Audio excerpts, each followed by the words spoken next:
തെരഞ്ഞെടുപ്പ് കാലത്ത് ഉയർന്നു വരികയും വലിയ ചർച്ചയാകുകയും വിവാദമൊക്കെ ആകുകയും ചെയ്ത FCRA ബിൽ തെരഞ്ഞെടുപ്പ് കഴിഞ്ഞതോടുകൂടി നമ്മളടക്കം പലരും അത് മറന്നുപോയി. പക്ഷെ കേന്ദ്രം മറന്നുപോയില്ല എന്ന് മാത്രമല്ല, പുതിയൊരു റിപ്പോർട്ട് പുറത്തു വന്നിരിക്കുന്നു. ED അതിന്റെ അന്വേഷണം ആരംഭിച്ചിട്ടുണ്ട്. അതായത് ഇപ്പോൾ ഈ നമ്മുടെ രാജ്യത്ത് മാവോയിസ്റ്റുകളെ പൂർണ്ണമായി ഇല്ലാതാക്കി അവരിൽ നിന്നും പിടിച്ചെടുത്തത് അനവധി ഡെബിറ്റ് കാർഡുകളാണ്. അതെല്ലാം തന്നെ വിദേശ ഡെബിറ്റ് കാർഡുകളാണ്. ഈ ഡെബിറ്റ് കാർഡുകൾ വഴിയാണ് ഇവിടെ പണം വലിയ രീതിയിൽ മാവോയിസ്റ്റ് ഇടങ്ങളിലും മറ്റും വിതരണം ചെയ്തിരുന്നത്.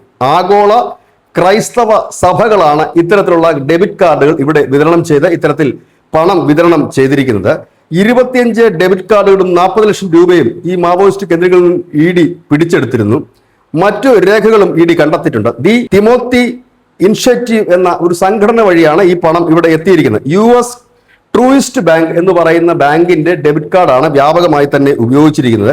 ഏതാനും വർഷം മുമ്പ് 6.5 കോടി രൂപയാണ് ഈ ഡെബിറ്റ് കാർഡുകൾ വഴി ഇന്ത്യയിലെ പലയിടത്തു നിന്നും പിൻവലിക്കപ്പെട്ടിരിക്കുന്നത്. മിക്ക മാർക്ക് എന്നയാളെ ഈ അടുത്ത സമയത്താണ് ബാംഗ്ലൂർ വിമാനത്താവളത്തിൽ നിന്നും പിടികൂടിയത്. അയാളുടെ പക്കൽ നിന്നും 24 ഡെബിറ്റ് കാർഡുകളുണ്ട്. ഇതുപോലെ ഫോറിൻ ബാങ്കിന്റെ ഡെബിറ്റ് കാർഡുകൾ ഉണ്ടായിരുന്നു. ഇദ്ദേഹം മാത്രം 2025-ലും 26 ഏപ്രിലും ഇടയ്ക്ക് 95 കോടി രൂപയാണ് ഇന്ത്യയിലേക്ക് എത്തിച്ചത്. ഇത് മാവോയിസ്റ്റ് മേഖലയിൽ മാത്രമല്ല, മറ്റു പല മേഖലകളിലും ഇത്തരം പണം എത്തിയിട്ടുണ്ട്.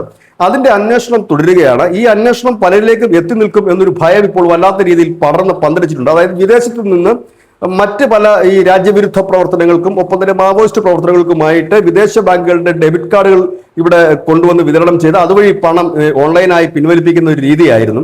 ഇതിന്റെ എല്ലാം കണക്കുകളും കാര്യങ്ങളിലേക്കും ED കടന്നു ചെന്നിരിക്കുകയാണ്. അധികം വൈകാതെ തന്നെ പലരും അകത്തു പോകുമെന്ന് തന്നെയാണ് പുറത്തു വരുന്ന വിവരവും. ന്യൂസ് ഡെസ്ക് ന്യൂസിന്റെ മലയാളം.